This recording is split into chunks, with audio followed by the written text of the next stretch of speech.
What's popping? I was about to say, what's going on, everybody? What's popping, everybody? Welcome to another episode of Floppy Drop. Apparently, I'm still trying to get back into the swing of things over here.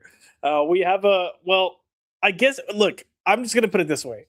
I think our show is going to be more fun than most of the comics you read this week, because it was not the best week. But no, we do have a fun show. We got some fun conversations to talk about. I'm your host, Josh. As always, I'm here with my main man, Dolan, aka Drew, and he writes comics. What's up, buddy? I write a lot of comics. So I got off the phone yesterday, working on the next issue of Aftermath. Starting that probably, this weekend. So we're hoping to have that done, or if not, preview issue done for the next issue of Aftermath for New York Comic Con. Heck yeah. And that's with Spencer and what is it? Is it something Canada? Blame Canada Publishing. Yeah. Yes, there we go. I was gonna say not Canada, and I was like, nope, that's not right either. Not Canada. But no, Blame Canada. Yeah, man. If you didn't check out Aftermath, go check it out. Beautiful work, beautiful art by Andre Lunatic as well. So really cool superhero story there. You're staying busy, my man. Like, you got a lot of stuff going on. We have a little let me get this pulled up. We do have a little sign up page that's launched for Unholy Nightmare 3. So gotta bring that bad boy up, and we do have this link pinned into the comments. So just, most people probably know what Unholy Nightmare is if they're tuning in, but if they don't, Drew, give us a quick rundown what's going on, and we're on the third issue. Yeah, superhero monsters fighting evil monsters. That's what we got going on here. First issue is like from the movie From Dusk Till Dawn. It starts off as a superhero drug bust, but then it turns into a horror story. In issue 2, we learn more about the world that they're involved in, and we learn who the big villain is. In issue 3, we learn what the big villain is after. And we see if this team can work together, as well as a big twist at the end of issue 3. A twist. Yeah, so... and we have some kick-ass covers for this book as well. Heck yes. We looked at a few of those last week. We got a few covers we're going to bring up here in a second. And then just to kind of like add a little, like, don't forget this. With issue 2, there was the backup for Gollum, and then there will be another backup for this issue. So let me actually pull that up real quick. But we're going to have a backup for this guy right here. Yes. So because if you've read issues 1 and or 2, Dracula, Vlad, as we're calling him, is a main character in the book. And so we get his origin story. It's another 10-page origin story, written by myself, edited by Aaron Sparrow, and illustrated by Andre Lunatic, penciled and inked by Andre Lunatic, who is now working on Dark Wolf for Dynamite with Dan Panosian writing it. Heck yeah. So I could say, hey, I got some of his first work here, so no big deal. Heck yeah, no big deal. You've had the pleasure of working with Andre for quite a while, and I will never forget the first artwork I saw from him, which was it Pray for the Sun? Was it? I can't remember what it was, but it was like 3 years ago. And I was like, that was the one that I got so hyped about that I was telling Kelly Jones and showing Kelly Jones. So I think Andre's great. I'm glad he's getting some. We did Pray for the Sinner. Pray for the Sinner. Reign of Vengeance. Reign of Vengeance, I think, was the one that I saw the art. Another one. That's one I've got. Some of the art. I got some of the art up on my wall back here and over there and over there. And there. But no, great stuff. Another cover we're gonna look at. We've actually looked at this cover before, but it's just worth bringing up. But it is, I think, the final piece that Voudon did. Is this the final piece that Voudon did for you guys? Yep. Yes, this is this is his final work before he died.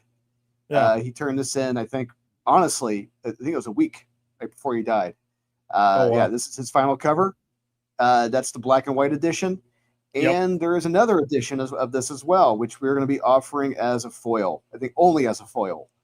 Oh, nice. That's Look, you can't go wrong with either. This is just how good of an artist Vu was. You can't go wrong with either one. The black and white looks so good and pops. I even love just like the way he managed to get depth here from how he does the claws. Um, but yeah, this colored version on a foil is gonna pop like nobody's business. So great stuff. But yeah, so the plan right now for Unholy Nightmare 3, you're planning to have it kick off when? Friday night, June 26th, on Thinking Critical with Wes, and so it could be Aaron Sparrow, me. We're gonna have some guests come in, but yeah, it's gonna be a fun live launch stream. We're gonna be talking about the making of the book because the book's already done. So right now we are in the proofreading phase for issue 3. So by the time it launches and finishes that July 26th, 27th, it's going to be going off to the printers. Yeah. So, and it's going to be fulfilled by Silky's Treasures. And Nice. yeah. Yeah, you guys have been like just killing it. I mean, I think one of the things sometimes when you run into these campaigns is like how long it takes.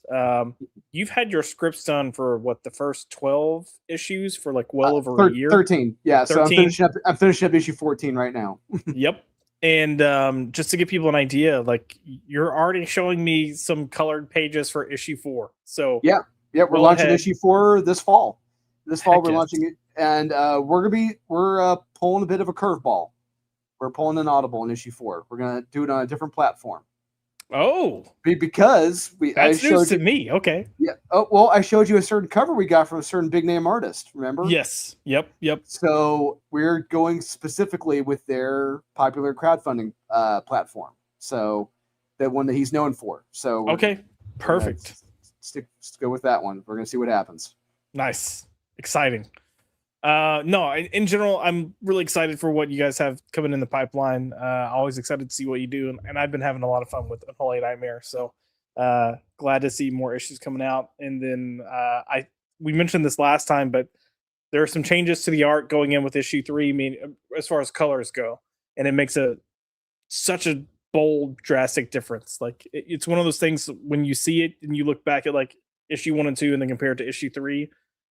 You're like, oh crap, sometimes you're like, I don't realize how much colors can make a difference, and this really highlights that. So yeah, it really makes you wonder. It's like, should we go back and do like a remastered edition of it? But maybe we'll save that for down the road. We'll save that for down the road. Maybe if you collect it as a trade or something, then potentially. But yeah. Man, the colors, chef's kiss. Excited, can't wait for all this to get here into June. It'll be here before we know it. So buckle up, Buttercup. Let's say hello to the El Chato real quick. As always, we have Cage and Corey in the house with evening. Good evening, sir. It's nice to see you. God, I am blurry as all get out. You don't look as good as I do right now. Drew's got the new camera going on, so he's popping, and I'm apparently not. We'll figure out what's going on there. We have the wonderful Lyrics Lee, the incredible cover artist here, Leslie, in the house with evening. Good evening, Leslie. I don't know why, but it was one of those British comedy shows, but it's the two guys and they dress. There's a lot of those. I know. I can't think of their names either, which isn't helping. But they have that skit where they dressed up as the two Japanese girls and like, oh, we wrote a song for you, and to like sing the song, and one's like, no, too shy. Yeah. I'll send it to you. It's so stupid, but it's so funny. Anyways, we've got JK in the house with made it to the beginning for a change. Yeah, welcome. Always happy to have you here. We've got Salty, my man, coming in with absolutely amazing cover. I think he's talking about the Voodon cover. Yeah. Oh yeah, Voodon, just everything he does, man, so good. Yeah. Kaiser Jose's in the house with Sub Nerds. What's up, Kaiser? And I think that's pretty much it. It's Salty put Josh getting Vaseline everywhere as usual. No, if anything, it's probably my dog getting a hold of everything. He's been a rampage lately, like tearing up. Oh, River. Okay. Ollie's like a saint. Ollie never does anything wrong, but he's 10. Like he's got it figured out now. I came home the other day and I've got like I guess it's kind of like a runner but to put across your couch so that you have a cushion there. Like he ripped that sucker to pieces. So apparently he was pissed that I wasn't home. But whoops. And then he ripped up his dog bed in his crate the other day because apparently he didn't want to be in his crate. So all good times. Nope, Kaiser, not even. I'm not even going there. Not happening. And then Salty's giving me a sure blame the dog. So as we said, there were quite a few comics that came out this past week, and Yes. a lot of not good. Yeah, But it was a wildly mediocre week. yeah, it we've said this before. Every week we come up to whichever week it is that's got all the like good ones in one week. We're always like, can you spread this out, please? Yeah. Because weeks like this makes it a little rough. And I'll be honest, I read some of these issues completely, and a lot of these I read a little bit and then skimmed a little bit and called it a day because that was more than enough. Yeah. But we're going to kind of change the pace for things here, and we're going to kick off with Marvel for once because we usually don't kick off with Marvel. But they had a couple of number ones come out, and I figured we should probably start off with what I think they think will be the big book of the week, and that's Civil War Unmasked. So just starting off, do we need another Civil War book? No. No, absolutely not. There's no hesitation on that part for me. No. Same. But it is 20 years later, and of course Marvel's going to milk it for whatever they could. And they are This is milking the last udder of its last drop of milk. 100%. Now, I will say, coming into this, I had some hope that it might be halfway decent because Christos Gage is writing. Yeah. And I like Christos Gage. I mean, especially when he's not having to like cover for what's his nuts? Dan Slott. Yeah. And he just kind of gets to come in and write stuff. I'm all for it. Like, this is the guy that wrote like season 1 of Daredevil on Netflix. Like, he's a good writer. Here I thought it was it was okay, but so unneeded. And bullseye. You just said it is unnecessary for this comic to even exist. Nothing changes at all. Period. If anything, it makes Tony more reassured in what the hell he's doing. Yeah. And it's like, no, hell no. Yeah. It's like look, I've always been the point of view, like, and Marvel firmly believes that Tony was in the right for what he did in this. From what I recall, Marvel said like they believe Tony was right. But I've always been Team Cap. And because I think they came out and said, no, Cap was wrong for what he did. But this just reassured Tony more. And it's like, I don't like that. But that's just me. Yeah. So if you're wondering, like, okay, what's the point of this book, or what is the story behind this book? They're essentially going to have different issues focusing on different characters to kind of highlight a part of the Civil War story that you didn't get to experience. So it's a new story that they're kind of like going back to add extra context, and will most likely end up not just that, the lamest excuse. Yeah. The dumbest excuse to travel in time to the future. And it's just like, and Tony has no qualms about it at all. Bishop has no qualms about it at all. It's like, yep, let's go. We're going to the future. It's like, wait, what? No. So yes, you have Bishop show up, and he pulls a "Can we talk?" and then he tells Tony, like, you got to come to the future with me so you can see this. And essentially the whole point is to justify Tony's decision, and that the Mutant Registration Act? No. Superhero Registration Act. Yeah, there we go. I was like, it's more than the X-Men. So the Superhero Registration Act was a good thing and needed to happen. And that's essentially what the story is. But you have them going to the future, and all the stuff is happening. And I just kind of was there like, I really don't care. I mean, there's some decent stuff that happens with Nimrod and Tony later. Like it was entertaining-ish, I guess. I just didn't care. But I don't care. And the other thing is, like, it's insulting because Tony Stark, you mean to tell me Tony Stark wouldn't think, you know what, Bishop, this is not a good idea. We could probably inadvertently cause damage to the timeline by doing this. Right. This is not a good thing. Yeah. There's none of that is brought up. They Nope. just go ahead and do it. Yep. It's like, what the fuck are we doing here? This did not need to exist. The characters are written like idiots. Yes. That was my other thing, is the characterization was rough. It really kind of felt like Marvel came in like 3 months ago and we're like, oh shit, it's the 20th anniversary of Civil War. We should try to do something. Quick, call a few people. Hey, can you like come up with a story and then find a way to tie it into Civil War? That's what it feels like. It doesn't feel like, hey, how can we like harken back to Civil War and do something meaningful? Or like, how can we carry or continue this? Nope. Like, can you come up with the story for a one shot? And then how can you make that tie into Civil War? That's what this is. Because a lot of the story just kind of doesn't really tie into Civil War, except for the fact like, hey, yeah, because the mutants, if no one read Civil War, the mutants were kind of just the outlier. They were under house arrest by the government. It's like you can't choose either side. You are locked down at the Xavier Institute. And this was back when they only had 198 of them. This is right after House of M, when Scarlet Witch said no more mutants. Yeah. And yeah. So yeah, as much as I'd hoped this would have been something halfway decent, it really was not. I mean, it wasn't so bad that I was angry. It just didn't deliver anything. Why am I reading this? Why did this exist? And it's a cash grab. It is a cash grab.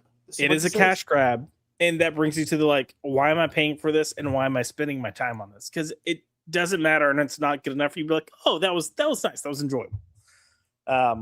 So I'm on team don't pick this up. The art was hit or miss for me. Like there are some panels where I thought Tony looked halfway decent. Like I didn't mind this. The early pages look pretty good with Tony. Yeah, it looked pretty good. Call back to Steve McNiven, but like you said, it gets rougher as we go. And then if you look at, I saw the cover for the next issue with Peter. God. Oh, it looks fucking rough. Oh no! I have not. You can scroll. It's down there at the bottom. If you, it's good at the very end. If you see it, it looks rough. I do want to say, whoever decided like, yes, let's keep this red and pink sky when you have Iron Man as a character. That's not a good idea. No, it's such a bad. Like it just. This I feel like this is a really cool look for Iron Man, and it's just completely getting washed out by the background. Mm-hmm. So I'm team don't spend your money on this. Maybe flip through it at the comic shop. But I don't know if it's not worth the purchase. So, and what's scary is this is probably going to be the best issue of the lot. Yeah, from Marvel. Yeah. Oh yeah, is it still Christos Gage writing, or are they changing writers? I don't know. If you want to scroll to the bottom, it should be able to show. I would assume it's him if they're smart. I didn't know if they had pulled Keep going. Oh, next issue. Look at Peter on the billboard. Oh my god. Oh, it doesn't say. Pooh. Stupid. Kadok. Bro, he looks like a drug addict here. Like, looks like a strung out junkie. Yeah. Yeah. Okay. Well, it looks more like Tom Green's character from Zebras in America. He had like he did like the animation. That's what he looks like. Yep. Listen to my hooves. That's what he looks like. Oh my gosh. Listen to my thwipping. I gotta go see if I can figure out if it's still Christos Gage writing. If it's Christos Gage writing, we might at some point get lucky and have a good story. But if it's not, then let's see. It is Christos Gage still writing. Okay. At some point I'm gonna hold out hope that one of these issues will end up being okay, but I'm not gonna hold my breath. I'm just gonna cross my fingers and pray for the best. So That was not the only number one issue to come out, though. There was another number one, and it had quite a long title. And this book that I'm referring to is the Astonishing Miles Morales Spider-Man: The Art of the Thwip. So, Speaking of flip, I think this is all you, Josh. I did not touch this. You said you saw that title and got so Yeah. excited that you had like a tism in the store, and you and then I just inadvertently just forgot. Yeah. Read it. So I was not excited to read this, but I figured, it's a number one. What the heck? I'm doing a show talking about comics. I should probably just check it out. And I made it a few pages in, and I'm going to be honest. It was so obnoxious to me. I could not get behind it. And I hate the art. There is so much wasted space here. And this whole we're going to do the dots, the bleeding, like the old school printing type technique. It's just everywhere. So as you go through, look, like there's all this wasted space. Just all this. No, they're eating food, so they're not really wasting that much space. Oh gosh, of course we've got to have food on the opening page. On the opening page. But you might notice, like if anyone that's ever given Rob Liefeld shit for not drawing feet, quote unquote, if they read this book and they praise the art, they're fucking assholes. Because this, where you just get part of a body and it's not even like in a context of a room with a background and a table or anything else, is all over this. There are so many times where characters just get cut off at the torso. You come down here and you get more of it. Look at this.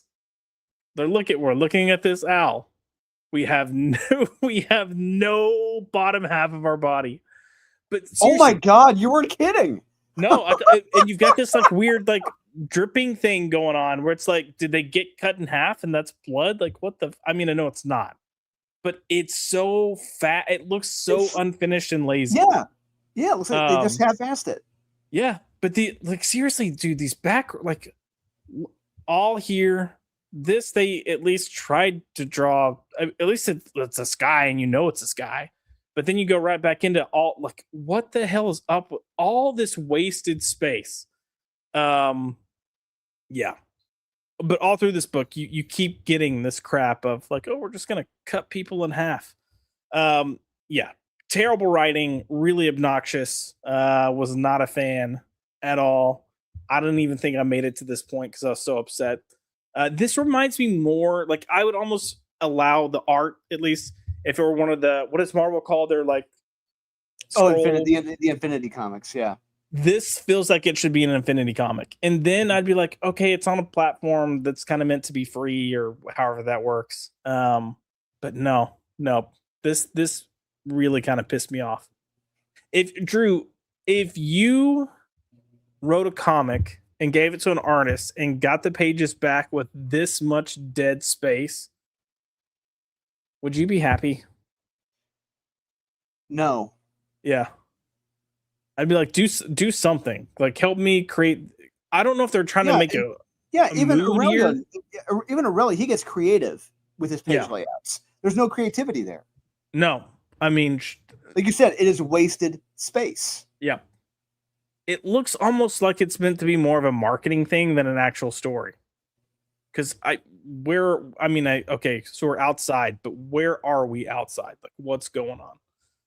I thought this was awful. Do not spend your God, look. So much wasted space. Anyway, don't pick that up. That is a definite do not waste your time. But it's not the only other. There's still another number one from Marvel. And maybe, just maybe, this one is the one worth getting. I think you said you had a blast reading this, but do you believe Deadly Reunion? Oh, it's so funny. It's like, so it's a number one, but then you see like very small Marvel voices, because I can remember. Yep. They would proudly display Marvel voices, such and such as writing it, such and such doing the art. Pacific Islander American Month, whatever, blah blah blah. They are minimalizing that stuff now.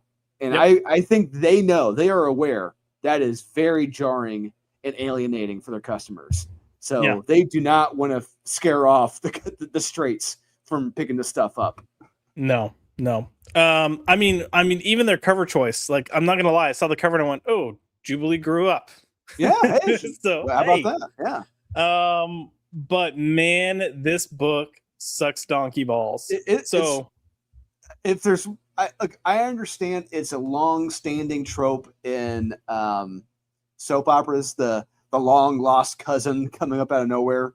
We're getting that in Spider-Man now, and we get that here in this Jubilee comic. Her long lost cousin, she did not know about, and of course he's a super spy. He's able to do all this, and it's like it's fucking obnoxious. Once again.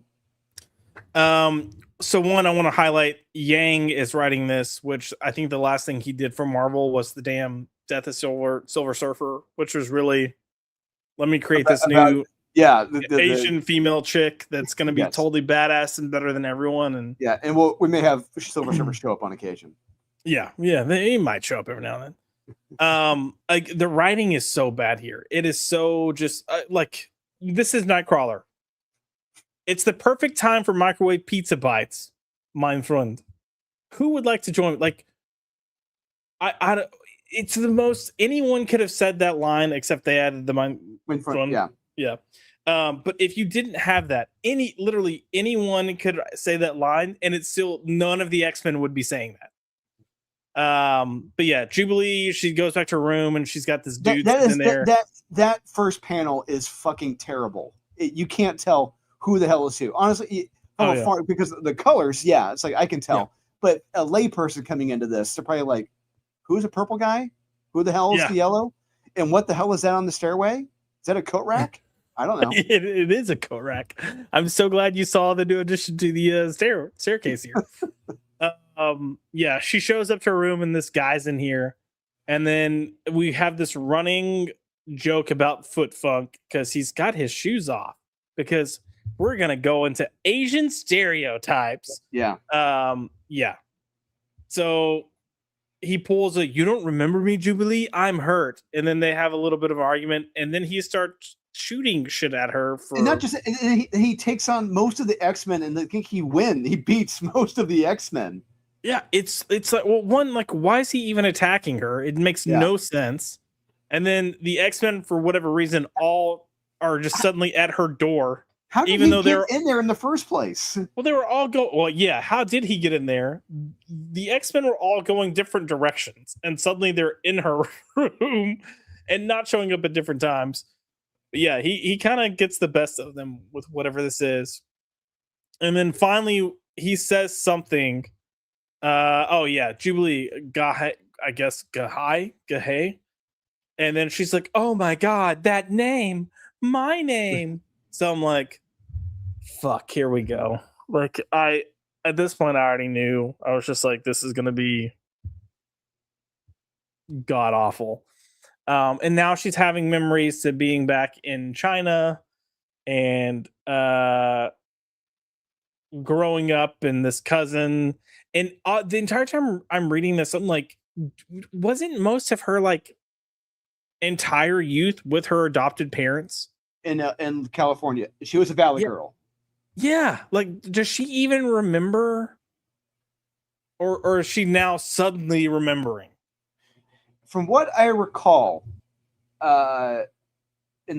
she remembered who her parents were. She knew who her parents were. Gotcha. But to treat it like it was like a memory, like whatever. It's like, no, she knew who her parents were. Yeah. But you get a lot of stereotypes about food and what family does, and I'm reading, like you said, I'm reading all this. I'm like, why don't I give a shit about this? Why am I learning all this shit? And I look at the cover again. I'm like, oh, Marvel Voices. That's why. Okay, that's what this is all about. Oh yeah. We have to throw in the Shang-Chi says stay in school. But yeah, it just plays into stereotypes, and then the like trope that writers have of like, oh, you're not acting your culture, shame on you. and then her getting like a little down, like here, like they walk in, and again, it's the foot funk joke going on. She's like, again with the foot funk, because he's taking his shoes off at the door. Mhm. And this is what annoys me. It's like I feel like most Americans at this point know that's kind of like a standard Asian thing. You know, Yeah, like and you take aren't your they? shoes off, you don't They're bring. they're in California, right? Yeah. It's like, wait a minute, why are you doing this in California?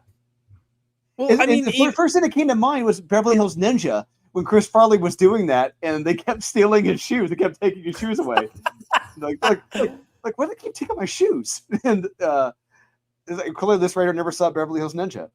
I mean, look, I'm all for taking your shoes off at the door. I know a lot of people that aren't Asian that do that because they're like, oh, I've been walking outside with a lot of nasty crap. I don't want to track all those germs through my house. I get it. That's kind of why they do this. But to have her be like not understanding why they do it is stupid. Like we keep writing characters to be stupid to try to make a joke, and it never works. And you get that time and time again in this issue. But yeah, you have him say, "Didn't your parents teach you to take off your or take your shoes off in other people's homes?" And then she's like, "Oh, of course they did." And you keep having these moments of shame where she's like not being Asian or Asian enough, and she's like, "Oh, I'm dishonoring my family." Oh, too shy, too shy. Yeah, I greatly dislike this book because it was pointless.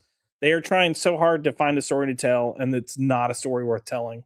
You No, got the trope of the the lame long lost cousin, and it's just like, no, that and it feels like Jubilee is getting hijacked. Yeah, and she's just walking and talking for several fucking pages with nothing happening. It's like, are we really doing this? Yeah. If you wanted to do something interesting with Jubilee, write a story about her as an adult being competent and like having grown, from the child that most people know her as. You can still keep her kind of like spunky. Like just because you're in your 20s or something doesn't mean you can't be like upbeat and like how people know, but you can show her like mature a little bit. Give us something different. That's not I guess this is different, but this is not it. Yeah. So was not a fan. I'm gonna pause right there real quick because I want to see if there's any comments. All right, while you do that, I'm gonna be right back. Yeah, go ahead, take your time. I gotta go back. Oh, there we go. I saw Kaiser's 2 guys 1 cup, and I was like, yep, that's where we left off. We do have Zach's in the house with, hey Josh, what's up, Zach? Nice to see you. And Salty said, this is the problem I have with Marvel in general, especially the X-Men. They're not telling X-Men stories or selling something even vaguely interesting. It just fills up space. That's not enough. It's not enough. And you're right. They are just telling vague stories to get a title out. And part of the issue here is like, before you would have elements of stories like this in their books, but it would be like the D or F plot in the X-Men book. So it helped you add like character threads, but it wasn't like, here's an entire book focused on this. And if they just had some of these story threads running through as a very far background story of the main X-Men book, it wouldn't be as bad. But we got to separate everything out. We've got to have the multiple X books, and then we've got to have the Cyclops book and the Psylocke book and the Wolverine book and the Jubilee book. And who the F else do we have? We've got Danny Moonstar book, and I can't even keep up with them because there's just too many, and we don't need all those like at all. And the other problem is they're not action adventure books. And a lot of these individuals are writing what they know, and they don't know action adventure or any of that. And it's not in their heart. It's not the stories they want to tell. And unfortunately, most of us want those stories. So until that changes, this is the shit we're going to continue to get. Yeah. Salty said, aren't we on like the second Iron Man #1 in the last 3 years? Yes. And this wasn't even an Iron Man book. It was just a Civil War book. But yeah. Hey, we got Kaiser coming in as a member for 9 months. That is freaking awesome, dude. Thank you so much. Let me find a little shindig to play for you. For this 9 months, we will go with, I downloaded new videos that I need to actually add on here to give us some more stuff. But Let's see. We will do this right here. We'll go with a little community. I'll show you the tool that's most important to our survival. But fair warning, it's my penis. Chevy is right. Chevy is right. Chevy's right. Kaiser, thank you, man. What I'm trying to do is take advantage of this month, since we're only doing one show each week right now, to catch up on some editing videos I'm editing to then put as member only videos. So hopefully that'll be coming out soon. That way you guys actually have something worthwhile to get. And yes, Salty, completely agree. Civil War, contrast the fucking backgrounds, for fuck's sake. What the literal hell? Yeah, and it really tells me that they rushed it through. They rushed to get that done. 100%. Even it almost makes me wonder if there were two different colors that did that, because who knows? The coloring for the characters looked so different than even the coloring for the background half the time that it was weird. And then Salty said needs more cornrows and demand for reparations. Such a low effort slop. IKEA instructions have better art. That is clearly about Miles Morales Spider-Man. But yeah. Oh, hey, look, we have this goober, the Comics Crusader himself, Maxwell Von Priestley, member for 23 months. And anytime Max is going to come in and do anything like this, you know what video we have to do. Mm-hmm. Max, I just gifted you a ice cream super sticker. Ice cream, yum.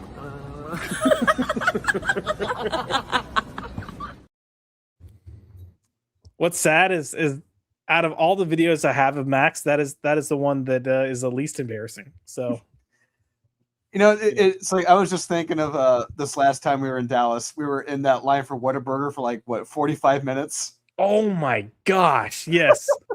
Where I can't remember why we got back to the house so late that night, but then we were like, I don't think we're gonna eat. Then we're like, we watched something, and then as that movie was ending, we're like, I'm starving. We're like, yeah. So we did a 1 a.m. trip to Whataburger, and then it was Ghetto Central. They were effing up everyone's orders. I don't know what was going on, but it was rough. Kaiser said, I still want my Green Lantern tamale variant. Oh my god! Oh god! Yes. Whew. Nope. They took so much shit for that, and rightfully so. They did. We do have Kilted Corgi in the house. I just cannot buy any more Visions books. Garbage. Yeah, most are. Yeah, they all are. Mm-hmm. That whole thing was nothing more than a grandstanding to be like, look at us. We are getting, diverse people to come work on these books. We're not only telling diverse stories, we have diverse creators. And we're in this weird scenario now where, and we're kind of hopefully moving out of it, it feels like, but it keeps kind of popping back up well, never mind. It keeps popping back up, but we're getting diverse in terms of appearance, but we're not getting diverse in terms of thought process. And I think that's more important than having it's complete. It's okay. It's great. You've got diverse people from different parts of the world, but do they share more than one brain? Nope. I was gonna say they're all on a hive mind of what the bestest ever is, and they're all living in apartments in New York City with 7 other roommates. They've never left the city. That's all they know. I can't wait for you to read my action comic that has people doing nothing but standing around and talking for the entire issue. That walking through Greenwich Village, trying out food and complaining, and walking back, and the end. Yeah, agreed. JK said they don't people watch. Yeah, no. And that's one thing I do. I mean, it's one thing. I mean, I tell it to people. They're like, that's creepy. I'm like, look, I'm sorry. That's one thing I do as a writer. I observe and I listen. That's what I do. It's like I will walk through a mall, and just eavesdrop on conversations, especially young people, because I got to know how they're saying things, what they're saying. That way I get the lingo correct. Man, young people, I don't know. Young people scare me. Yes. Between the Gen Z stare, how are you? I'm okay. Okay, you seem like that was a hard question. Yeah. And then even the like giving directions, like, okay, go ahead and cut on the line and say like where the word feral is the line. They're like, here? They're like, no, on the line. Here? No, motherfucker, on the fucking, you see the fucking line? On the line. Yeah, clearly I work with some young people and it pisses me off. But no, they don't people watch. And part of the problem is you've got all these writers coming in and they're writing these books, but they're writing themselves as every single character. And you get like small minor differences, but it's like, well, this is how I would act as the best friend. This is how I would act as the lead character. I love going to different parts of town. You know, I love so the Alamo Draft House, where so we got two great dine-in theaters here. We got Flick's Brew House, which is in the very nice upscale part of town where I'm living, which is fantastic. We also have the Alamo Draft House, which is in the ghetto. So I'll go out of my way to the Alamo Draft House because one, I do like their food and drinks, and they show old movies there all the time, and I love that. But two, it is a very different crowd from what's at Flick's Brew House, and I love listening in on their conversations, and it gives me good ideas, you know, to understanding how, you know, people talk today. So, and listen, observe, and report. Yeah, absolutely. And I always did a thing too, where if I were writing something, I would quote unquote cast an actor as that character. Because then I would start hearing their voice, and when I hear their voice, I'm like, oh, that sounds weird. That character wouldn't say that, and I would adjust it. We do have Kaiser with. I'm pretty excited for the upcoming Claremont Gambit book. Bullseye's on the cover. We'll see. Look, the past few Claremont books they've done, the stories have been just kind of like the Marvel Civil War tie-in we saw, just pointless. Hasn't this Gambit book kind of just been sitting there for like a year to 2 years waiting to come out? Yeah. Because I think he had those other few books that he did, which wound up being wildly mediocre as well. Yeah. Now they're fill-in stories and the gaps, but it's just like nothing of consequence is going to happen here. And the other thing that doesn't help is that he had very substandard artists he was working with. That Wolverine and Kitty Pryde book. Oh my god, looked bad. Yeah. It looks so bad. Greatest. We got Ross Wilson 8917. Welcome. Greatest crime in doing a comic is making it boring. Drew, you say that all the time. Like that is the most egregious sin one could commit when writing a comic book. And what do the comics have in common? Like most of the comics we've shown so far, that Jubilee comic, fucking boring. And I could not believe. I'm just like they're just walking and talking for pages. This is it, and I could not believe it. Yep. We do have Salty also coming in with a membership for 13 months, dude. As always, I really appreciate it, man.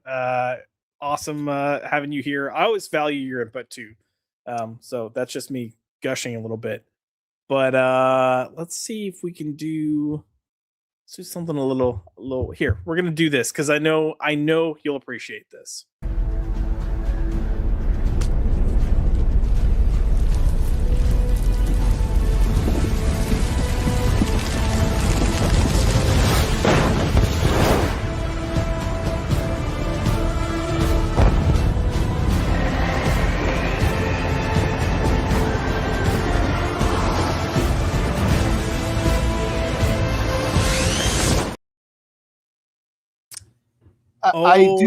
I do love now how a lot of that is getting really reevaluated now. Oh yeah. And I think a lot of it, if we had actually gotten a Man of Steel 2, I think it would be a very different conversation. Oh, absolutely. Batman v Superman. But hey, I've got the guy right here on my bookshelf. You know, you're not going to get me. There's no way you cannot convince me Ben Affleck as Batman is not. That warehouse scene is not the best Batman fight scene we're ever going to get on film. It is the best we've gotten so far in film. I don't give a shit if Max says he killed like 5 or 10 people. No, it is the most badass Batman scene we will ever get on film. It is a good fight scene. To me, that's one of the things that really lacks from the Nolan films are good fight scenes. And I wish Yeah, and he cuts it like because I remember he said in the interview, like with Batman Begins specifically, he wanted to cut it so fast and everything where like you did like you're kind of like you were that character. You're like, what the hell am I seeing right now? What is everything's happening so fast? He wanted the viewer to be confused with what they were seeing. Yeah. And it's like, no, we want to see that. Yeah. And they apparently used a real martial arts form of fighting that They created based it. it off. Yeah. They created it for the film. Yeah. But the idea was that you keep people close, that way they can't strike, and then Batman can get the. But I'm like, yeah, that doesn't look entertaining though. No. Think of it this way: can you imagine if we had those Christopher Nolan films, and you had the stunt coordinators for like the Netflix Daredevil show, who also did Captain America: Winter Soldier, doing like Batman fight scenes? That'd be fantastic. Yeah, like crazy.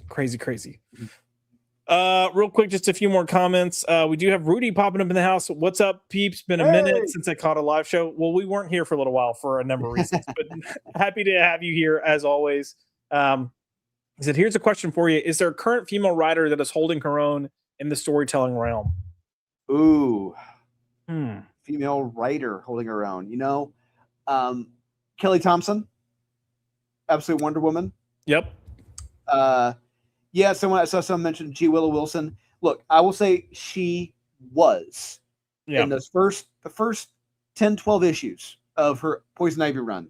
It was fantastic. I love what she was building toward it, but then it became just a shipping comic after that. That's all it was. It's like, oh, that's the story you really want to tell. Okay. Well, and it's it's interesting because like the first, I think you're right. The first like 10 to 12 issues were actually really strong. You could tell they came in with the story in mind to tell, because that was supposed to be a limited run. It was supposed to be like a 12 issue run. And then I think it did better than anyone thought it was going to do. So then it suddenly turned into an ongoing series. So I felt like the issues dipped for a little while, for like a good 6 issues or so, and then popped back up and started getting good again. And then Rise, it felt like it was really kind of getting momentum again. They threw in this stupid Poison Ivy as the mayor crap, and I'm like, now it just feels like everything got thrown out the window. But yeah, when G. Willow Wilson's on it, she can write good stuff. It's just she's not consistent. But I don't know if I could think of anyone else that's like killing it. That's a female writer. So yeah, just Kelly Thompson right now. I mean, I wouldn't even say she's killing it. I would say she's doing a good job. But yeah. She is writing competent stories, and it's sad to say that is kind of the bar for female writers. There should be more good female writers, but so we got JK with Kiddo and the dog loves guns Superman. So I'm still happy with Superman. Kiddo hasn't managed to sit through Man of Steel yet. I can see how a young kid would like Gun Superman.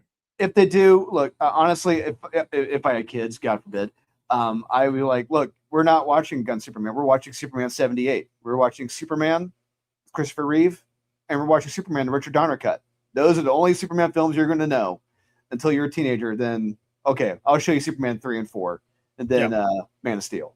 Yep. And then, yes, JK said, isn't Ivy a mayor, as mayor a fraction thing? Yes, it is. It is not a Wilson thing. I feel bad for G. Willow Wilson because she got derailed 100%, and you can tell her heart's not in it, which is sad because she kind of built this Poison Ivy book up out of nothing. So I wish they would have just let her keep doing her thing, or do the Matt Fraction thing, but just have her book not acknowledge it. Yeah, it reminds me of I love watching cartoonists kayfabe, rewatching them.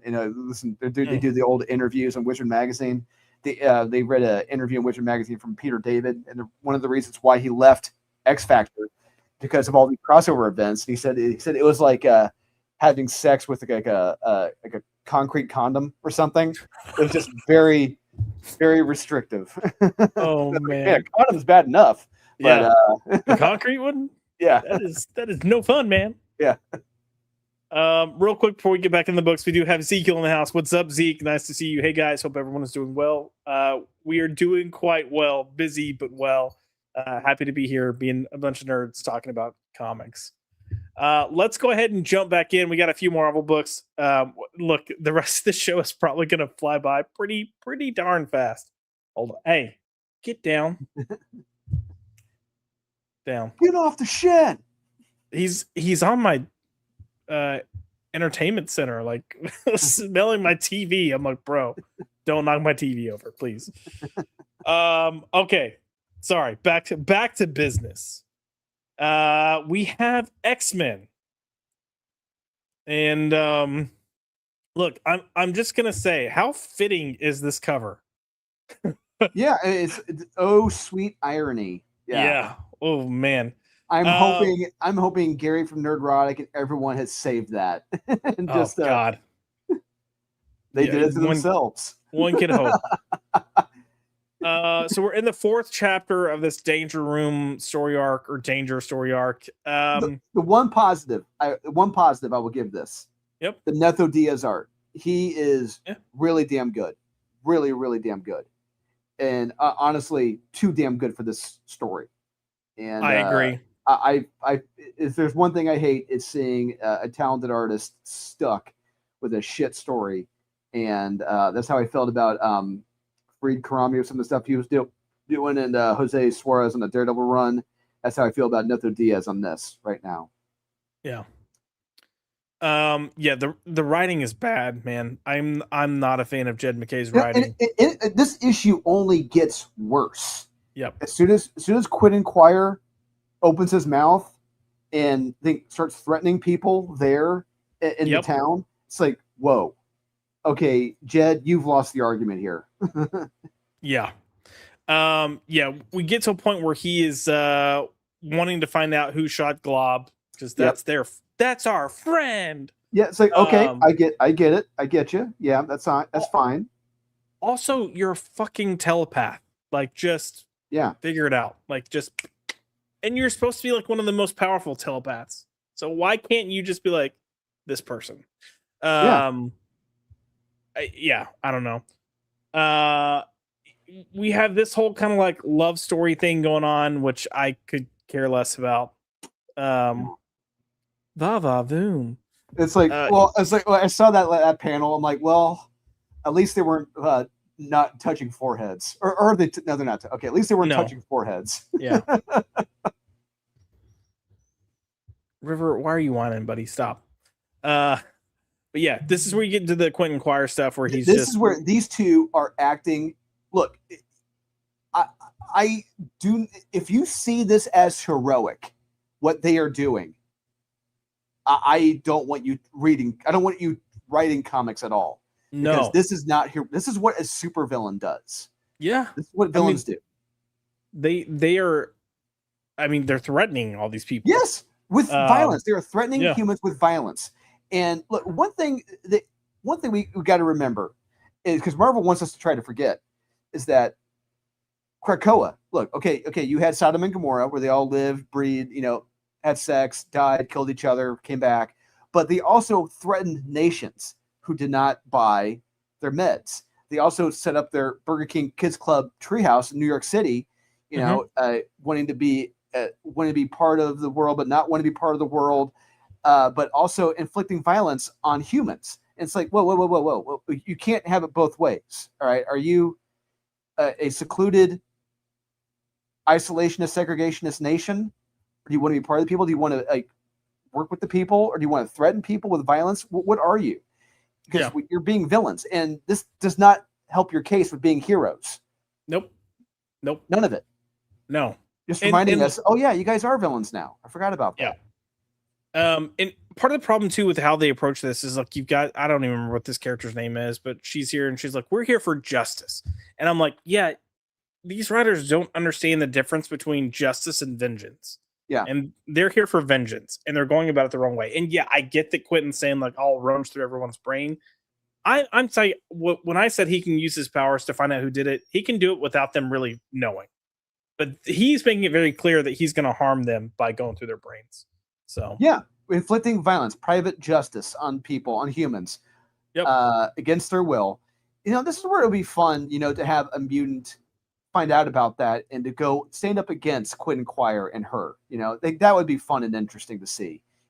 Have a good counter argument against them about what they're doing. But we don't get that. Nope, not at all.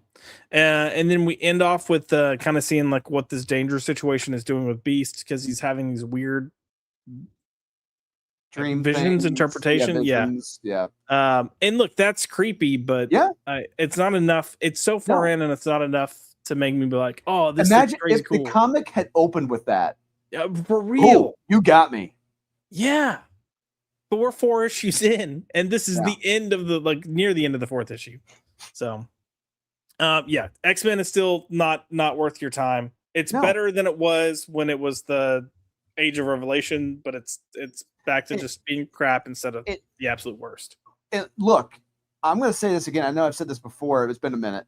But the only thing X-Men related I am looking forward to reading is from John Byrne, his X-Men Elsewhere collected edition, which is coming out next month.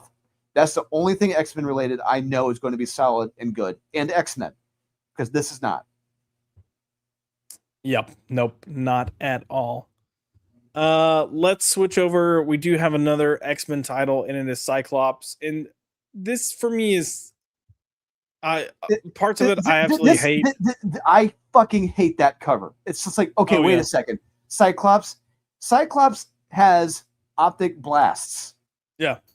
Why the fuck does he have a laser gun? Yeah.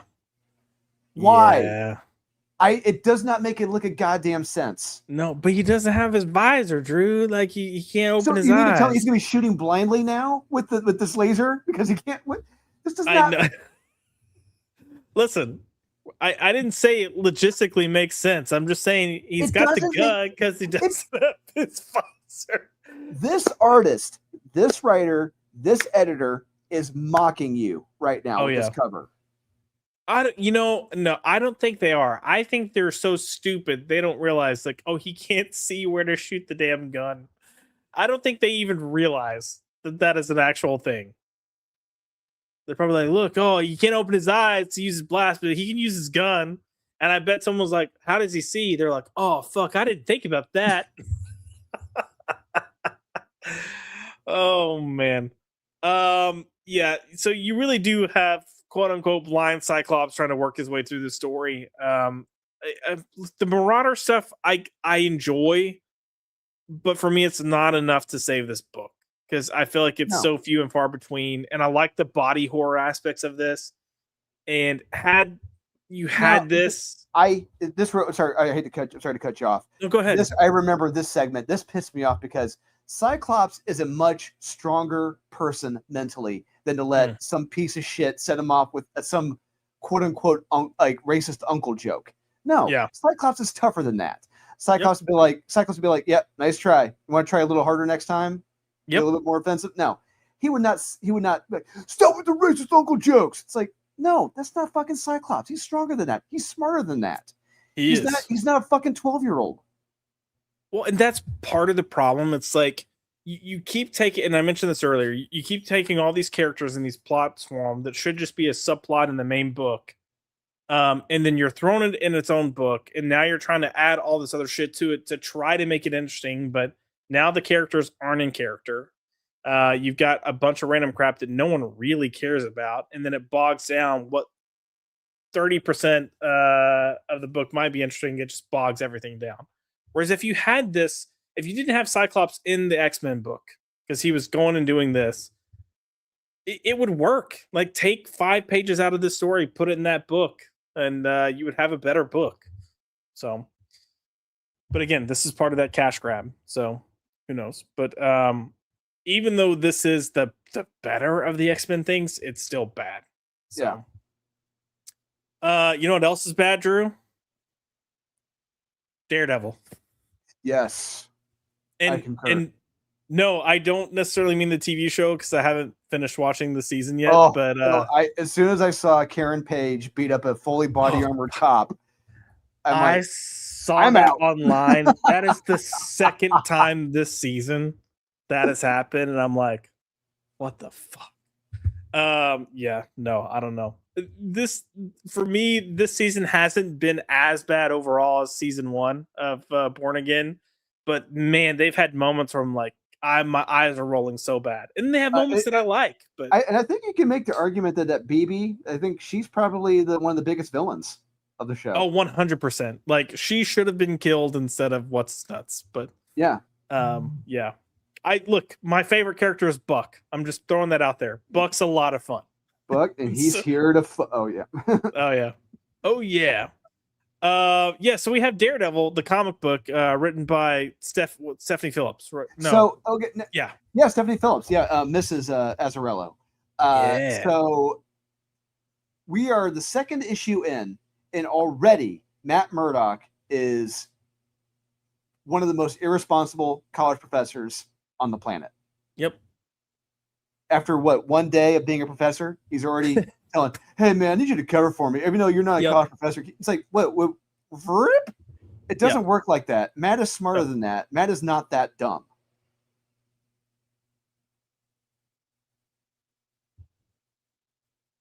Hello, can you hear me? Hey, yeah. Sorry. I was getting onto my dog. He won't stop whining, and I'm like, bro, stop. Carry on. Sorry. Oh, muted. No, I'm here. I was just mouthing. Sorry. Oh my god.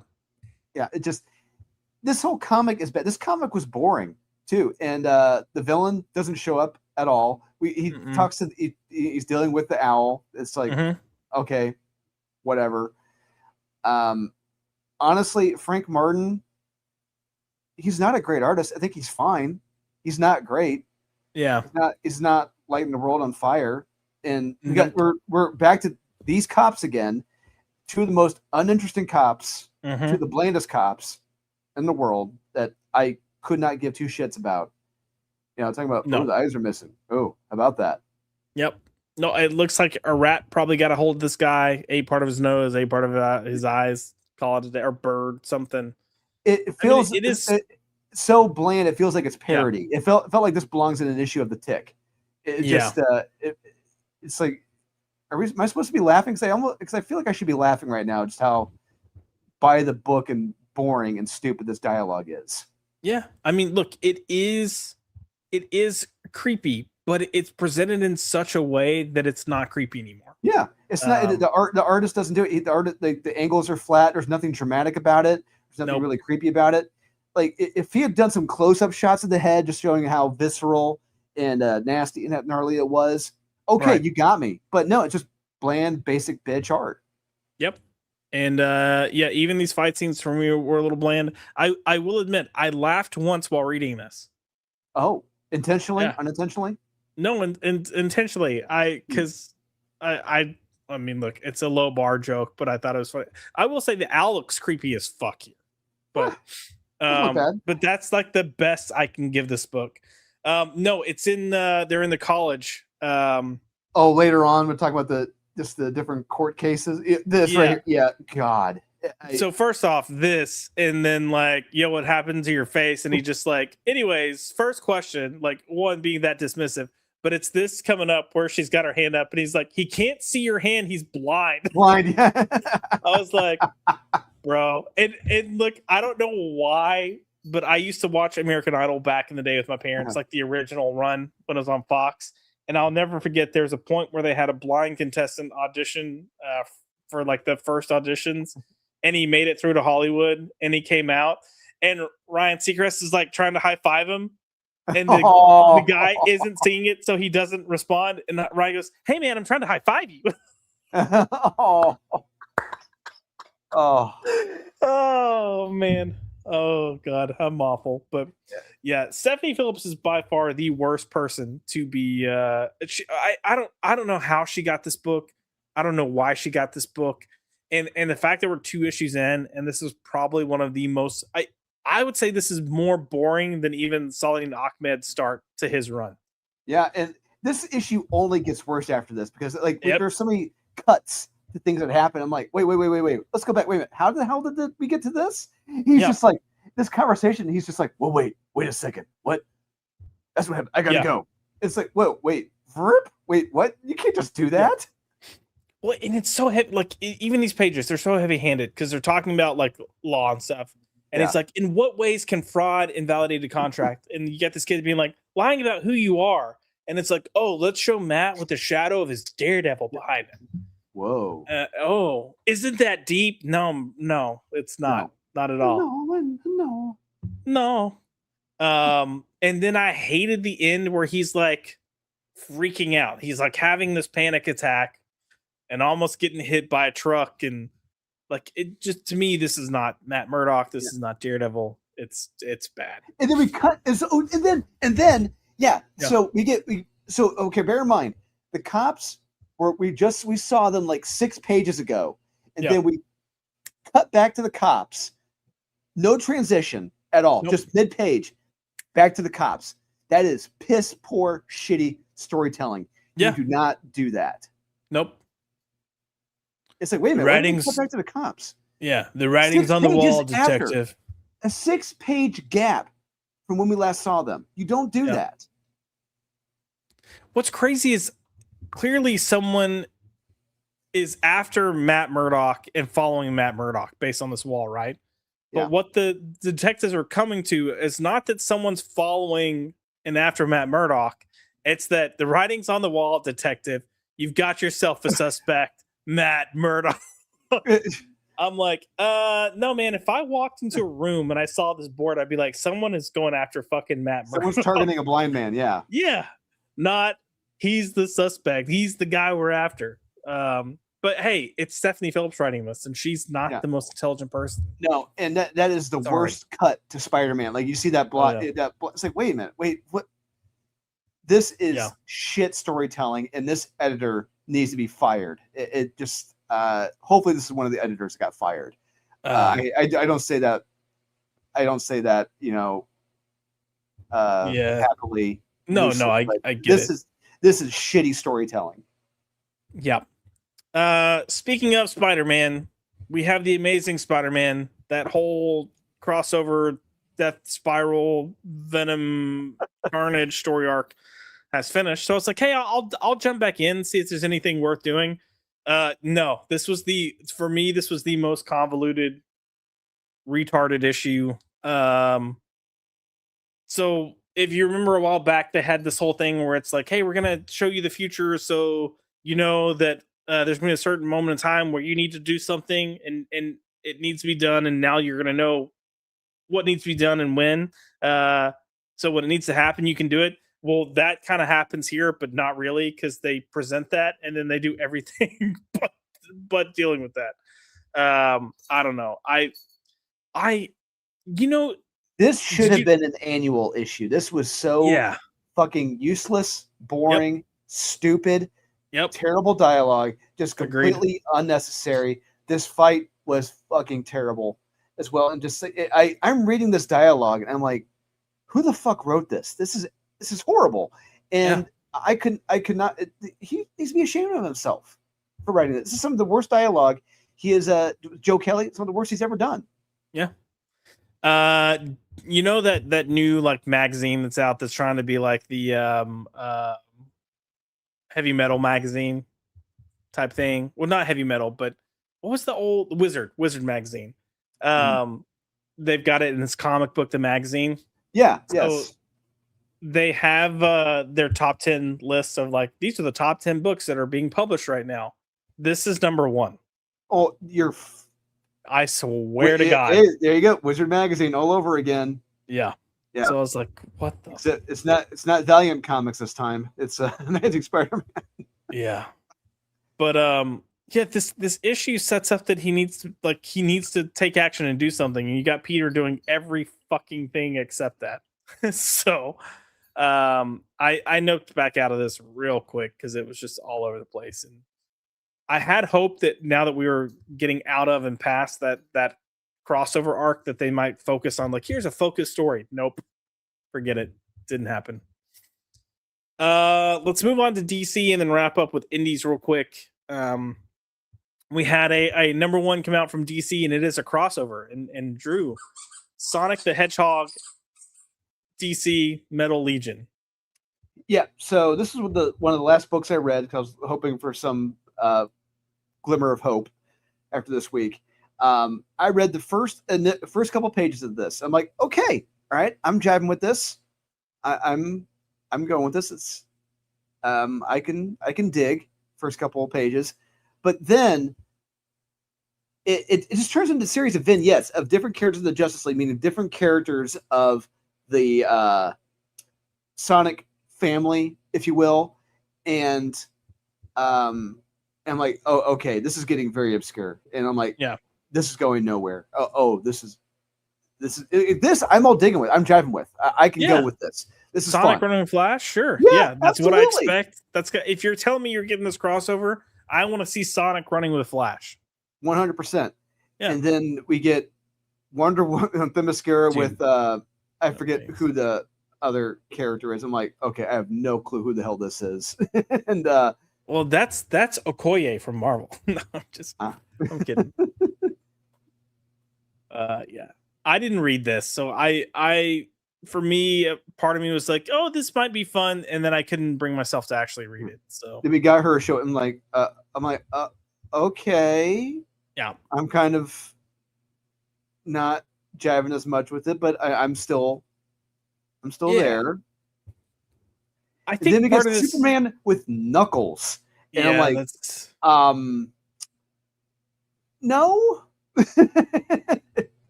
That just those two, no, not at all. I think this is part of my thing, and this is why I wasn't like overly excited to read it. I don't really know anything about these Sonic the Hedgehog characters. Like, I don't know what their story or lore is, so for me, that's automatically like a bro. Yeah, they made her chunky hungry. Yeah, Thunder Thighs. It just this is where it just gets into stupid town, and then like I said, this is where we get into Obscureville, and I'm like, this is where like I am out because like okay, I know Sonic, I know Knuckles, I know Tails. Tails. I don't know who the hell any of these other people are. Nope. Same. And look, I played Sonic 1 and Sonic 2 pretty religiously, and that's couldn't tell anyone. It's like what would have been so wrong with just having Sonic and Knuckles show up and they got to take down Dr. Robotnik? Why not just do that? Yeah. Keep it simple and stupid. Follow the KISS method. Yeah, have Dr. Robotnik take over Cyborg or something. Like do there something. You go. Yeah. Yes, it's written for. It's right there. Yeah. But this is just like a series of vignettes where they're each meeting different characters, and just like this isn't interesting. And I think, I think was it Shadow? Is that his name? Or I think so. Yeah, something like that. And the only reason I know that is he was just in one of the movies. Yeah, I didn't see the movie. Keanu. Yeah, Keanu did his voice. Yeah. So, but you were holding out hope that maybe that was good and not the case. No, there really is no story. It's just a series of vignettes of them meeting each different, and like, I'm not jiving. I completely lost interest after that. But bro, it's Sonic characters meeting Justice League characters. Why are you being a hater? Because there's no story. Go drink your haterade somewhere else, you loser. This book honestly just annoyed the hell out of me and kind of pissed me off. But it is Tales of the Green Lantern Corps, Guy Gardner, and I mean from the writer of X-Men Green. Oh, is that who wrote this? Oh yeah, Jim Duggan. I didn't even pay attention to the writer. Look, reading this, I had two thoughts, and we'll kind of go through there. But one, Guy Gardner is more than just the butt of the joke. Like, and he's written as a fucking villain. And just into this, I'm like, no, this is wrong. This is complete mischaracterization of the character. Yep, he should be a hothead. If you want to make him kind of funny, sure, like I totally get it. But he should also he's so competent. Like, there's a reason he is a Green Lantern. Yeah. And that has just been thrown out the window. He is nothing but the butt of the joke here. And this also focuses so much on it's Guy Gardner, it's John Stewart. Look how different they are. This is why they're different, and I'm just like, we've been here, done this so many freaking times. I hated this issue. The art sucks too. I don't know if you want to be more eloquent with your thoughts. No, I can't. No, it is a character assassination of Guy Gardner. It is written by one of the biggest. I feel like they were like, oh, so many people talked about Nathan Fillion as Guy Gardner and Superman. Like, let's just try to bring that here too. And I'm just like, no, man. I don't know. I'm trying to think of the last time I can remember Guy Gardner being written really well. Like, Jeremy Adams did a decent job. Yes. And then before that, yes. Rebirth. I thought the Rebirth run. Robert Venditti did a great job Yep. with them. Yep, absolutely. Moving on, we have Absolutes. So real quick before we get into this, sorry. someone mentioned, did anyone get Ben 10? I did read the Ben 10 comic from Dynamite. So I never saw the cartoon, never watched it before. I've heard of it, never saw it.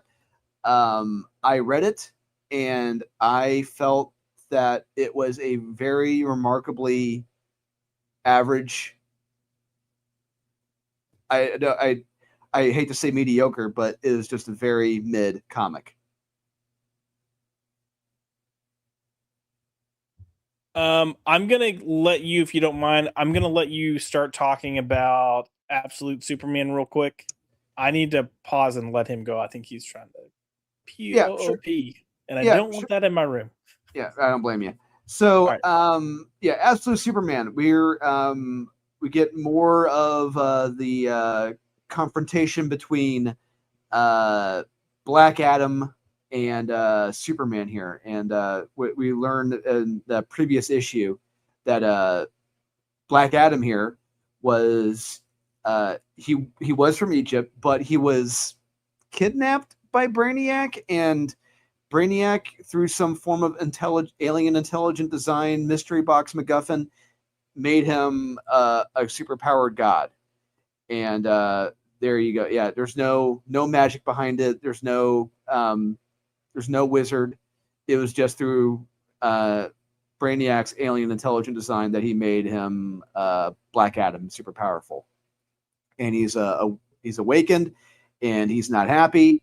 And and sure enough, he happens to run into Ra's al Ghul, who he knew from back then, and they get into fisticuffs. And when you go against someone who's as powerful as Superman and you're human, that's what do you expect to happen?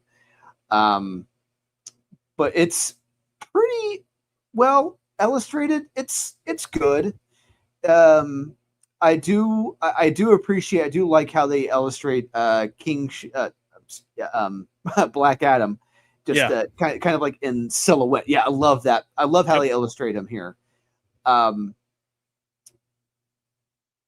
the introduction of John Henry Irons here, it's like okay. It just when he's narrating his story about what happened, getting to work for Lazarus Corp, and then going back to this slaughterhouse, I'm like, something isn't jiving. Something does not make sense. But that's just me being a writer.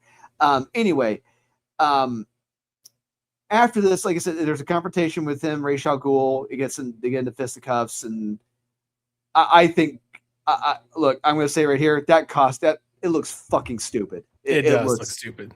Yes. It's not threatening at all or cool. It's just, yeah.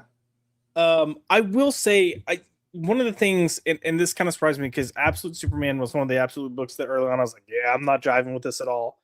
My opinion of it has been changing, and I feel like it's doing a good job of at least trying to build on itself to be like, hey, let's, it's a growing story. Not everything works for me. Some things do. I kind of like Black Adam. I think Black Adam looks cool at the very least. I think, and I was saying in our chat that I don't like how he's pretty much created through Brainiac's alien intelligent design. There's no magic. There's no wizard. It's just intelligent design. That's what I'm calling it. Is a mystery box, and I'm not a fan. But it's. Like I said, up to this point, it's a bare recommend for me. But for me, but we get past this, from a writer standpoint, from a visual standpoint, look, I am a fan of comic book fights and comics. I love being excited. Some of the best ones I hold up are the Ultimates when they're fighting the Ultimate Hulk in that first volume. Destroy by Scott McCloud. Hell, even Superman versus Doomsday from Superman 75, or Miracle Man 15, the greatest superhero fight ever. The fight in this, especially as it progresses, is very mediocre. This is very lackluster. Yeah. very unimaginative. And especially when you see Superman and Black Adam flying through across the planet, it's like, okay, full stop, Jason. Yeah. You mean to tell me you're going to have your characters flying across the planet, going across Egypt, going across Paris, whatever. They're not going to run into buildings. We're not going to see the Eiffel Tower fall. We're not going to see any pyramids get obliterated. None of that. You show that, but you're not going to let that fucking happen? Yeah. Come on now. Have fun with it. Get crazy with it. You don't. They played it too fucking safe here. And that's what disappoints me from a storytelling perspective.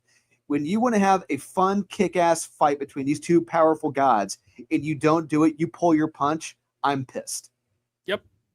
Yeah. Yeah, I'm with this right here. Is what I'm talking about. You mean to tell me you're not going to have your characters run through any of those pyramids, the mountains, the Eiffel Tower, Jesus down there in Brazil? You're not going to do that? I mean, yeah.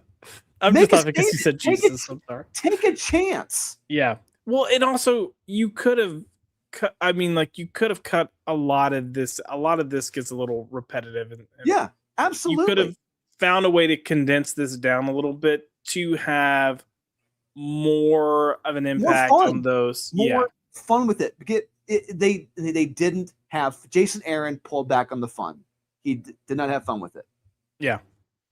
Yeah, I'm with you. It's a very light recommend, and we kind of talked about this backstage. It's like one of those things that part of the reason it's getting that even lightest recommend is because it's probably the best of the week, but it's still far from great. It's okay. You know, and again, this is one of those things where I like aspects and then aspects I don't like. So I'm always kind of in this battle with Absolute Superman of stuff that I like, stuff that I don't like. So, but yeah, some cool stuff, some not, and then I'm honestly kind of over Hawkman. But yeah, I because isn't he a villain? I'm fairly certain, like he's a villain. I mean, he acts villainous, yes. Well, and that Absolute Evil issue, like he killed all the superheroes. No, I know. Yeah. Yeah, but they tried to make it out like he was kind of more of like an anti-hero, but and then lean more villainous because that's when you really had Superman starting to act like a hero for once. So, but yeah, I still think this is kind of a consistent to okay book, but I keep wanting this to have like a wow moment that really just impacts me, and I haven't really gotten it. No. Oh God. So, Batman, Matt Fraction. Let's get to it, dude. What ugliness? Like, what? First off, this art sucks. I know so Ryan Sook. Bad. Look, Ryan Sook. He is a talented artist. I will give him that. This is far from his best work. This is not good. Yeah, no. This looks like he had to rush to do it. But I even feel like this to me in a lot of ways.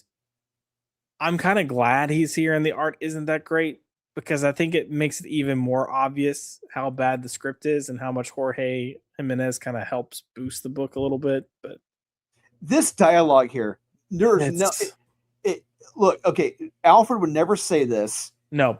2, Bruce Wayne is clearly, they're setting up Bruce Wayne as fucking insane because if he's hallucinating, he's seeing Alfred, you know, and he's talking with him like this, it's like, this is not good. And another thing is, if Matt Fraction is just going to continue doing this with Alfred and there's not going to be come to a point where, okay, Bruce Wayne does have a screw loose, that's terrible. That is bad storytelling right there. Oh, agreed. I think part of my thing is I'm still trying to figure out like what's the direction we're going with this book? Like what are you really doing? Well, here's the thing. There is a great way they could have done this comic. Like have all of them like look like they're getting ready to get killed. Like what's his nuts with X-Men's doing, Jed McKay.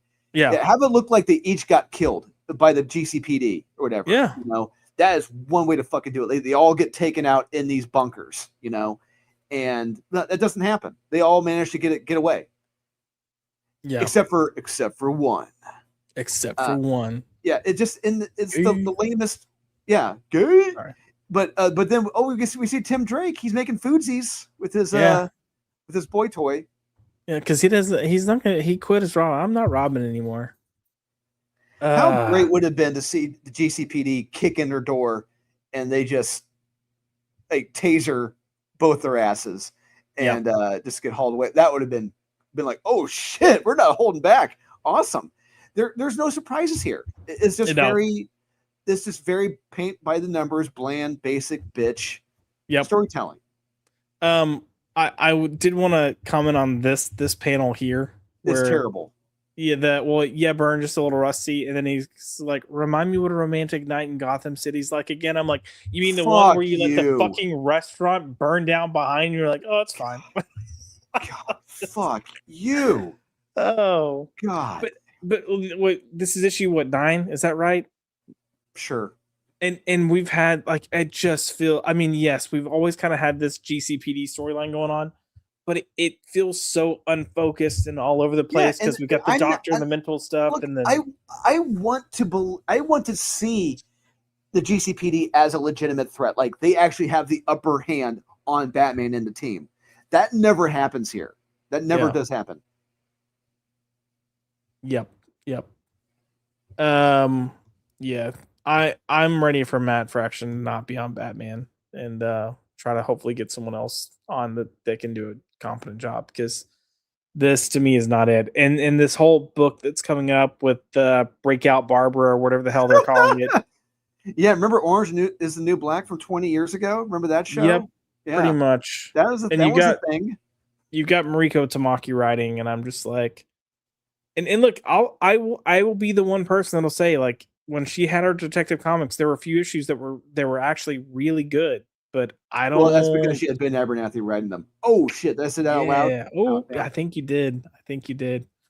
So yeah, that looks like a hot mess express. So yeah, wouldn't it be shocking if she had an overweight Asian female as her cellmate?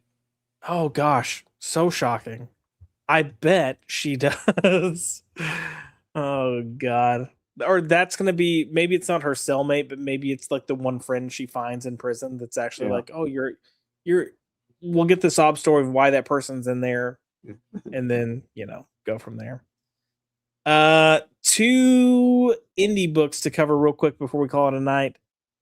We have Sleepy Hollow, The Witches of the Western Wood. Drew, you like horror books. I do. So I'm thinking, oh, Sleepy Hollow, this is going to be awesome. Then I read the preface of this. Oh, this is the prequel to the film that came out 26 years ago. Yeah.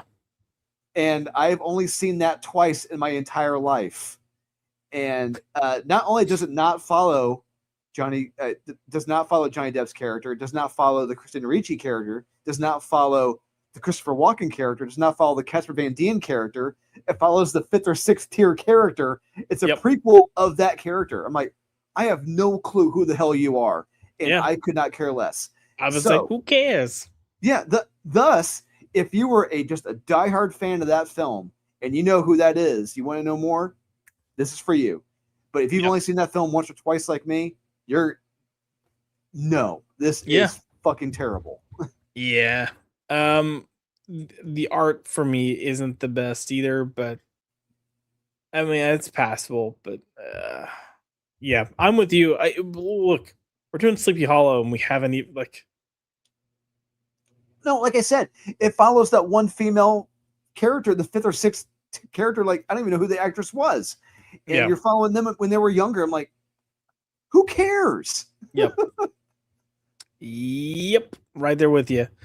Look, if I'm doing Sleepy Hollow, I'm gonna make sure I have the Headless Horseman, and I'm not saving for the last page. But what do I know? What do I know? Nothing. Even scrolling through this, nothing here screams like, "Oh, you should check this out." Yeah, it's like, unless you were just that much of a fucking diehard fan of that character and of that film, go right ahead. But no, it's like you're reading this like, this is fucking boring. Agreed. I agree. This next one's gonna go real fast because there was a book. I'm gonna pull it up like this, that I saw the name of, I saw the cover, and I thought, bro, I'm really excited to read this, and it's Dog Tag #1. Got the guy holding the barbed wire fence. He's bleeding. He's got his dog tag hanging down. I'm like, this looks like this is going to be awesome. And then I look and see who's writing it, and I saw Mark Russell, and I go, fuck me. The greatest humorist in the history of mankind. Yeah. So I at least opened the book to be like, well, maybe I should give it a chance. And then the moment I saw the art, I was like, you know what? No, Mark Russell in this art, I'm out. No, so you have this captain who works for Stars and Stripes as just a writer, just a writer for Stars and Stripes, does cartoons and everything. Mhm. And you have this general pretty much telling this guy who has no security clearance, mind you, about the D-Day invasion, everything that's going to happen. And it's like, whoa, wait, time out. You mean to tell me you're telling this guy everything that's going to happen on the D-Day invasion, who has no security clearance whatsoever? You're telling him about the diversion with Patton and all this? I'm like, what? No, you're not fucking doing that. Just some dipshit cartoonist for Stars and Stripes magazine. Yep. Yeah. It's right up the alley for what's his nuts, Mark Russell. On top of that, he's saying, oh my god, I gotta write fake news. I gotta I can't be an upstanding journalist. Oh my god, a journalist who's not being honest and on the level. What? How about that? What, that is such that is so shocking. That's never happened in the history of mankind. Never ever. Wow, Mark Russell. Yeah. It's terrible. Yep. I don't know why, but this looks really strange. I thought he had no pants on when I initially saw it. Also, it almost looks like it's his left foot almost, and then I don't know, it's just weird. The moment I saw Mark Russell's name and then I read the synopsis of what the book is about, I was like, I'm good. And then I got mad because just based on the title and the cover alone, I was like, oh, I could get behind this. I want to check this out. And then I didn't even have to read it. Just right away, I was like, oh God, no. It really puts into perspective, the World War II comic I'm working on, Depths of Valor. Just, yep. I mean, look, you compare that first issue with what I did to this. This does not hold a fucking candle to it at all. Nope, at all. Which, by the way, if you didn't pick up Depths of Valor #1, you should go find it and check it out. This was just a disaster. So, womp womp. But that concludes our week of terrible comics. Not a good week. Not a good week. Real quick, I do have a few comments that I do need to pull up just because they were super chats. Did you say porn again? I don't know. Oh, born again. I was like, when did I say? Yeah. And then Kaiser put, only blindbacks can sell Daredevil #3. You're not wrong. I call her Stephanie. Oh, wait. You call her Stephanie? I don't. What else would we call her? Other than Mrs. Azzarello. Yeah. All their top 10 lists are too spicy. No, we do have Salty coming in with his super chat for good stream tonight. I appreciate the effort, criticality, and commentary. And Josh did okay too, kind of. Actually, I'm just here for River, to be honest. Sounds accurate. And that is most of my life. But Salty, for the super chat, we will come in with this. I want to resolve this like civilized men. I'm not threatening you. I'm unarmed. Good. Yeah. Let's see, what else do we have here? Just real quick. Never watched Ben 10. Panel of Tim's. Yeah, that panel of Tim's faces. The art in that book was not great. Just bad. Yeah. Some people are really loving. I know some people are loving the Fraction run, and I don't get it. It's the celebration of low expectations and low standards. It's not good storytelling. No. Where's the Mad Dog? Yeah, I think that is pretty much it. We have Corey heading out. Good night, Corey. Not a good week. It was a very rough week for comics. And there were a lot of comics. Yeah. Oh, I guess there's another question here. Any guess on the Absolute series? What time span do you think it will last? And will Batman be the final Absolute book standing? It's gonna keep going until sales dip. But honestly, sales are too high right now for that. It's not gonna be stopping anytime soon. Yeah, no, it's the one thing that's really kind of boosting DC right now. And even Robert Kirkman said, "Absolute Batman is boosting image sales. It's helping boost it." So look, this is gonna be going on for another year, 2 years, at least. I say plan at least 2 years. Yeah, I agree. Salty says Absolute will go to, or Absolute Batman will go to at least 50. Yeah, I fully expect it to go beyond that. So I think Scott had even mentioned they have plans up until a certain number, and I can't remember what that number was, but he said the goal is to even go beyond that. That's just what they for sure have plans still.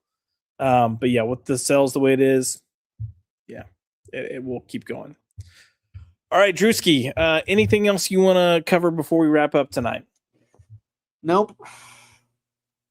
No. Yeah, me either. I'm good with calling it a night. Yeah. If people want to find you, where can they find you? You can find me here on Thursdays right now, talking the best of the week. You can find me on Saturdays on Thinking Critical with Wes, discussing the best of the week. And eventually, you can here in August, you can find me in person at Terrificon. Oh yeah, Stone and Casino. Absolutely. Yeah, just a reminder, we will be here only for Thursdays for the month of May, and then we'll get back to some of our standard shows as we move into June. I just got to play catch up on some personal life stuff. But yes, love having you guys here on Thursdays. It's a lot of fun. If you want to follow the channel on X, it's at @ByPopped. If you want to follow me, I'm at Joshua L. McDonald on X, and then JoshWorks903 on Instagram, where you get to see pictures of River and Oliver and all that fun stuff. So, as always, it's a lot of fun chatting with you guys, hanging out, discussing comics. I wish we had more positive things to say about this week, but we're always going to keep it real. We're always going to say what we think is good or not. There have been plenty of times where we've had books that we don't like that'll have issues that are good, and we make a point to say this was a good issue.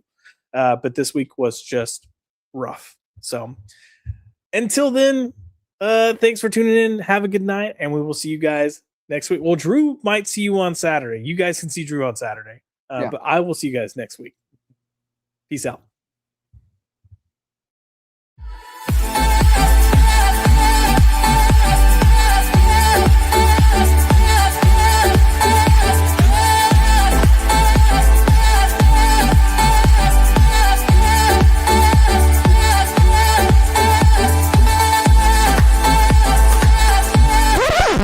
Get the fuck